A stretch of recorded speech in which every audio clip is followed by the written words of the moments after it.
Et puis, je vous propose qu'on démarre maintenant. Les autres participants vont nous rejoindre un petit peu au fur et à mesure, j'imagine. Donc, beaucoup de plaisir ce soir d'accueillir Béranger Martin, CEO d'ACA Switzerland. Béranger, toi, tu es diplômé de l'École supérieure de commerce de Paris. Tu es passionné par le Japon, passionné par l'architecture. Tu as une expérience assez forte en restructuration d'entreprise, restructuration de sites industriels, notamment au sein du cabinet Roland Berger.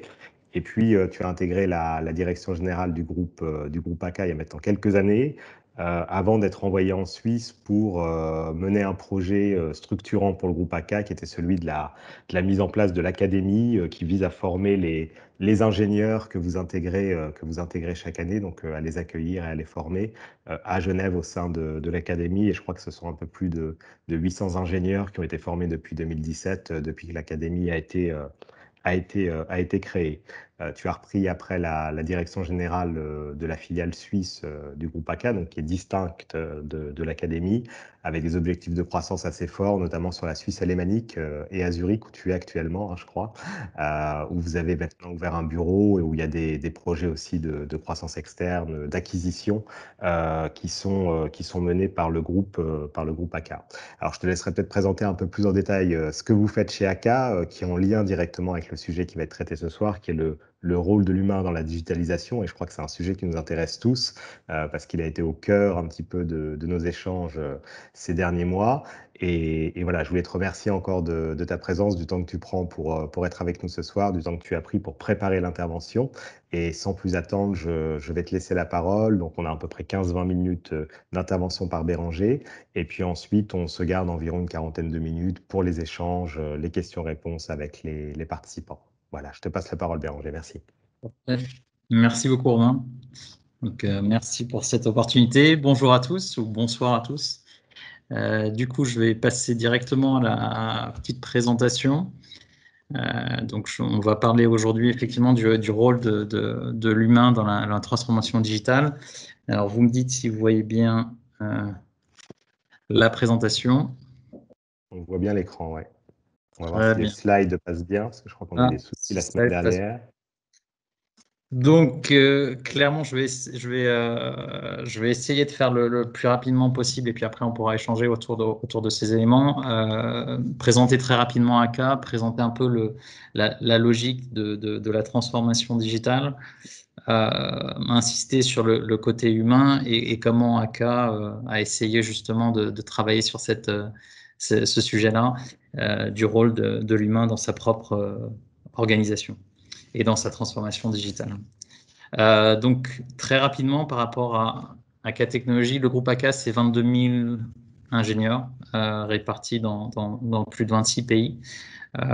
C'est une société qui aujourd'hui représente un chiffre d'affaires d'environ 2 milliards d'euros, qui a commencé en France, hein, mais qui aujourd'hui représente à peu près 40% de son chiffre d'affaires, mais qui est basé également en Allemagne, en Amérique du Nord et dans d'autres pays du monde. Je présente toujours ACA en présentant ses clients principaux pour bien comprendre qui nous sommes. Nous sommes un ingénieriste, donc une société qui travaille sur les projets de recherche et de développement de nos clients, donc la recherche et le développement sur leurs produits et également l'accompagnement sur leur transformation industrielle. Donc ces clients, vous les voyez mentionnés dans l'automobile, dans l'aérospace, donc vous avez des clients comme Daimler, Volkswagen, également Renault qui n'est pas mentionné là, Airbus, Boeing, Alstom, Bombardier, mais également donc, dans d'autres domaines de tout ce qui est pharma. Donc vous avez des clients comme GSK, Sanofi, Novartis, et dans différents secteurs. Donc on est une société qui intervient dans de multiples secteurs aujourd'hui et dont le rôle est vraiment d'accompagner ses clients dans leur démarche d'innovation. Alors, tout ça pour présenter ACA. Qu'est-ce qui se passe aujourd'hui ou qu'est-ce qui s'est passé ces dernières années? On est passé d'un modèle où avant, pour développer un produit, développer un concept qui allait bien sûr être mis sur le marché, on était plutôt sur une partie d'ingénierie qui était finalement très orientée mécanique ou mécatronique ou électrique. Et on est passé dans un modèle où désormais, de plus en plus, on est sur une vision software, même avec la conception qui elle-même se digitalise de plus en plus.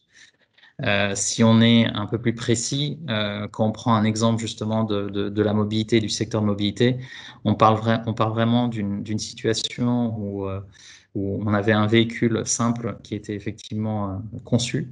Et aujourd'hui, on est vraiment sur un système intégré avec des véhicules autonomes, avec une utilisation des véhicules sur un modèle plutôt pay-per-use et la possibilité pour tout un utilisateur finalement d'avoir la capacité de réserver un véhicule à travers des systèmes relativement intégrés.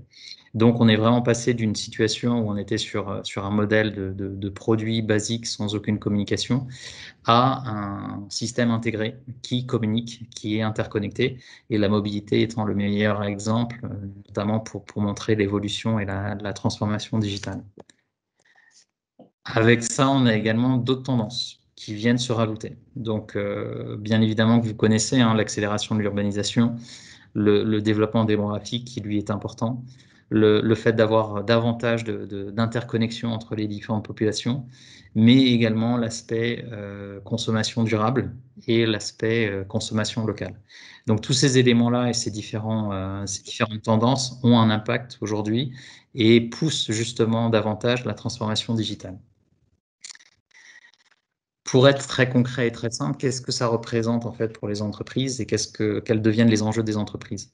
Pour lancer un produit, il faut être beaucoup plus rapide. Avant, on était sur des lancements produits de manière générale, sur des lancements de produits 6 mois. Alors après, dans l'industrie automobile, on était sur des cycles de conception de plutôt 4 ans ou 48 mois. Aujourd'hui, on est sur des cycles beaucoup plus réduits. Donc, sur la partie effectivement où on souhaite recruter des talents, on est aujourd'hui sur une accélération. On va beaucoup plus rapidement. Sur la génération de code, donc ça c'est plus sur la partie informatique, on est aujourd'hui sur une accélération et on doit délivrer et générer plutôt un code par jour plutôt qu'un par tous les 6 mois.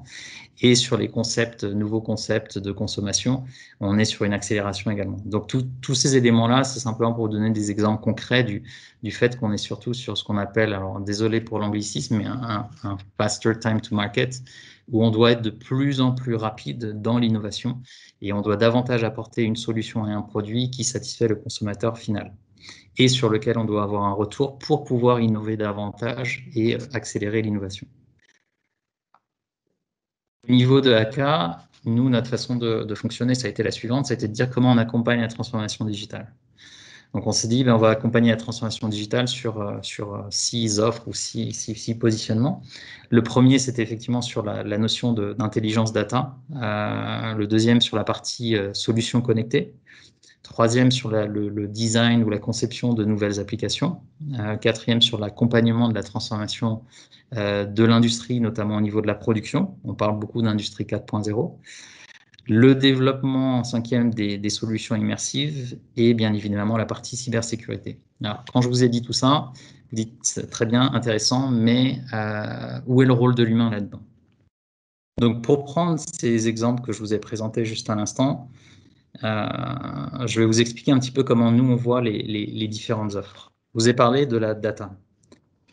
Donc la donnée ou la génération de données. La donnée est devenue un élément clé. On parlait il y a quelques années de big data. Aujourd'hui, on parle vraiment d'une organisation qui doit être orientée sur la data. On se rend compte que finalement, au-delà des technologies qui existent, de récupération des données, de traitement des données, d'exploitation des données, d'optimisation des données, finalement, derrière tout ça, on a quand même le facteur humain qui est essentiel, puisqu'il faut que l'organisation accompagne l'exploitation ou la génération, la captation et l'exploitation de la donnée. Donc la donnée en tant que telle, finalement, a besoin encore plus aujourd'hui de l'être humain pour être exploitée à son maximum et pour que l'organisation puisse être le plus efficient possible. Et vous avez là dans le schéma en fait la représentation des différentes maturités de l'organisation qui peuvent exploiter au mieux la data. Donc ça, c'est un des exemples qui vise à montrer que finalement la donnée et ce qu'on en fait va dépendre vraiment de l'implication de la société humaine ou de la société tout simplement et de l'entreprise dans son utilisation. La deuxième partie, c'est sur la partie manufacturing. Donc on parle d'industrie 4.0. Il faut qu'on aille plus vite, qu'on utilise de nouvelles solutions avec l'impression 3D, il faut que ce soit plus sécurisant et bien sûr que ce soit plus durable. Même dans l'industrie 4.0, on va avoir besoin d'un nouveau type de travailleur. Parce que mettre en place une industrie 4.0 ne veut pas dire avoir que des usines automatisées, au contraire. Ça veut dire derrière avoir une exploitation très différente de la manière de produire et de la manière de vendre. Ça veut dire d'avoir aussi une capacité à customiser davantage les produits. Donc là encore une fois, même dans ce modèle-là, on n'est pas dans une phase où on peut dire il y a une robotisation, une automatisation, donc une perte pour l'être humain. Certes, il y a ces éléments-là, mais en fait, on va avoir davantage besoin de l'être humain dans cette partie-là pour pouvoir accélérer la transformation au niveau digital manufacturing, puisque l'objectif, ça reste encore d'être encore plus rapide, mais surtout plus adapté aux demandes de la population ou de l'utilisateur final. Quand on parle de formation, on a une explosion de la formation. Alors la pandémie l'a montré aussi, puisque c'était l'occasion finalement pour beaucoup d'employés de se former en étant à la maison, soit sans projet ou soit en ayant la capacité d'avoir accès à des plateformes. Même dans cette dimension-là de la transformation digitale pour les contenus de formation, on est dans une base de contenu de formation où le rôle finalement de l'être humain reste très important, puisque déjà, on va générer le contenu et surtout, on est sur des modèles plutôt hybrides de formation. Donc, on ne peut pas dire demain que finalement tout sera complètement digital. On se rend bien compte que la meilleure façon de former des collaborateurs, c'est de les engager dans une expérience qui est une expérience mixte entre le côté présentiel et le côté distanciel, mais également d'avoir une capacité de voir différemment le modèle du learning parce qu'on doit de plus en plus former les personnes de manière continue. Et là encore, l'adaptabilité de l'être humain est clairement essentielle, car sans cette adaptabilité-là, on ne sera pas en capacité finalement de développer ces nouveaux modèles de formation et de créer de nouvelles opportunités. Enfin, sur la cybersécurité, qui est une des offres, alors je ne vous ai pas fait les 6 offres parce que ce serait relativement long, mais sur la cybersécurité, finalement, au-delà de la compétence technique qu'on peut avoir sur la capacité à détecter un risque, finalement, on utilise, et vous voyez dans les exemples qui sont mentionnés, on va énormément utiliser l'intelligence humaine. Finalement, la cybersécurité, c'est un des exemples où on va être en capacité d'empêcher une attaque sur des systèmes, mais aussi d'anticiper ces attaques par le futur, simplement grâce à l'intelligence humaine et notamment en anticipant ou en mettant en place des systèmes qui vont permettre par la suite de prévenir les vulnérabilités des différents systèmes. Tout ça pour dire que finalement, il ne faut pas avoir peur de la technologie et considérer que aujourd'hui, au vu des différents types de connaissances des populations, les populations qui aujourd'hui travaillent sans vraiment être au fait de la transformation digitale, ne seront pas en capacité demain de travailler dans ces domaines ou d'aider justement à la transformation digitale. Donc tout ça amène finalement à dire, et notre constat, c'est que la transformation digitale des sociétés, encore plus aujourd'hui et notamment avec l'industrie 4.0, c'est une transformation, c'est ce qu'on appelle un people business, c'est directement lié à l'être humain et l'être humain dans son ensemble. C'est-à-dire que la transformation digitale ne se fera pas simplement avec des experts digitaux, elle se fera avec l'ensemble des différents acteurs dans la société. Pourquoi? Parce qu'on est vraiment sur une transformation qui est simplifiée, certes, par les technologies qui sont plutôt simples d'utilisation, mais on est sur une transformation globale de nos process, de nos produits et de notre forme de consommation, mais aussi de nos business models.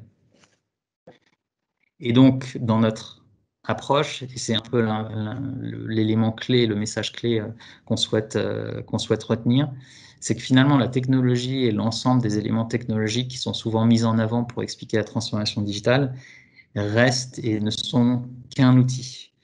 L'important pour la transformation digitale de la société, de nos modes de fonctionnement et de consommation, viendra, et ça semble être une évidence, mais viendra par la prise en compte finalement du rôle de l'être humain et son évolution dans la société.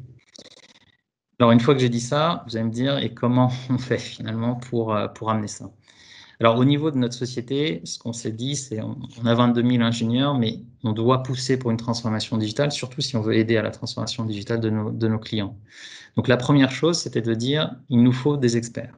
clairement, mais des experts qu'on arrive digitaux, mais pas forcément avoir 22 000 experts. Donc un nombre finalement limité d'experts, on est sur un quart de nos effectifs en expertise digitale, on garde nos maîtrises dans les différents domaines d'ingénierie. Par contre, l'important, c'est effectivement que ces 5000 ingénieurs aient des rôles sur différents projets et donc soient systématiquement mis sur des projets différents pour vraiment alimenter l'organisation sur cet aspect transformation digitale. L'autre élément, c'est de dire il nous faut aussi une compétence interne à la société. Donc, développer un centre d'excellence digitale qui nous permet vraiment d'avoir des compétences véritables sur la partie digitale, mais aussi de commencer à créer finalement des parcours au sein de l'entreprise. Et c'est ce qui donne un petit peu le modèle d'académie qu'on a lancé, qui vise à créer des systèmes de reskilling au sein de l'entreprise pour permettre à certains ingénieurs de rentrer ou d'aller dans cette dimension, certes digitale, mais aussi permettre à d'autres entreprises qu'on accompagne d'être formées. Donc aujourd'hui, par exemple, on a un contrat avec un des lenders allemands pour le reskilling de certains des ingénieurs, donc externes, dans le domaine digital. Et je pense que ça, c'est un des éléments clés, c'est-à-dire que la transformation digitale ira pas simplement par l'introduction de nouvelles technologies, de nouveaux process, mais aussi par le reskilling et la formation de certaines populations qui sont adeptes de ces nouvelles formes de travail et de technologie. Mais encore une fois, ce ne sera qu'une partie de la population qui sera formée, puisque le modèle n'existera que si on a l'ensemble de la population ou des acteurs de l'entreprise qui participent à cette transformation digitale. Et j'ai terminé ma présentation. Donc j'étais un petit peu plus rapide que prévu, mais voilà, 15 minutes. Et je trouve que on est dans une ère passionnante. C'est génial, parce qu'on est vraiment dans l'ère où l'être humain, il a tout son rôle à jouer, et c'est vraiment l'élément sur lequel, pour moi, c'est pour ça que je suis très très positif, c'est qu'on est dans la phase où on a des technologies qui vont nous permettre d'exploiter encore mieux notre intelligence humaine, et réussir à faire des choses qu'on n'était pas capable de faire par le passé, et tout le monde a sa part à jouer. C'est-à-dire que tout Kidam est en capacité aujourd'hui d'intervenir sur le marché et d'aider en fait à la transformation digitale de la société. Et je pense que c'est des éléments géniaux. Je vous citais l'exemple de Futura Gaia, je trouve ça génial. Et pas forcément parce que ça peut contrer un agriculteur, au contraire, ça peut être les agriculteurs qui développent. Mais simplement de dire qu'on arrive à produire mieux, sans pesticides, donc au niveau nutritionnel et au niveau bien sûr santé humaine, c'est relativement mieux. Produire une salade qui va vous prendre 20 litres d'eau, la produire, la même salade avec 325 millilitres d'eau,